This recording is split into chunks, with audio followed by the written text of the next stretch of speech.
Lumayas ka! Gusto ko lang naman Alam mo bang maganda araw ko? Nung nakita kita, biglang pumangit. Oy!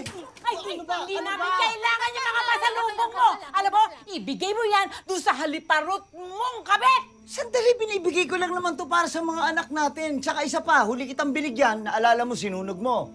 Kaya kung po pwede lang, sana para wala ng gulo, tanggapin mo to para sa anak natin. Okay lang? Uy, huwag ka magpiling tatay. Dahil nawala na yung karapatan mong yan nung iniwan mo kami at sumama ka doon sa babae yun. And to think, ha, itinira mo dyan lang sa tabing barangay. Di mo na kami binigyan ng kahihiyan, maski yung mga anak mo. Sandali. Lilinawin ko lang sa'yo, ha? Bago kami nagsama ni Donna, okay? Matagal na tayong hiwalay. Yun yung totoo, anak, ha? At saka isa pa, sino naman ang lalaking tatagal sa'yo? Nakita mo, wala naman akong intensyong masama. Magbibigay lang ako ng regalo sa mga anak ko. Eh kung makapagbulyaw ka na, kaya hindi talaga ako tatagal sa'yo. Dahil isa pa ang naging problema mo, alam mo kung ano? Ano? Naging tamang hinala ka masyado. O di ba tama naman hinala ko? Babaero ka talaga? Sandali. Nag-stress eating ako! Stress eating! Ang inabot ko!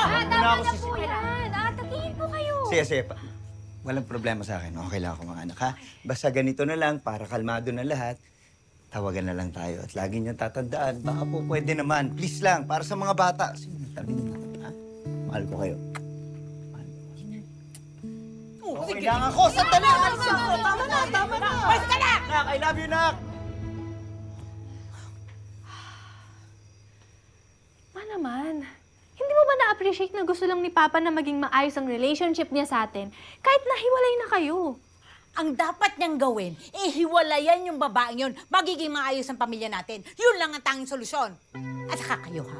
Huwag kayong papatol sa lalaki na unang tingin pa lang, alam mo ng babaero pa.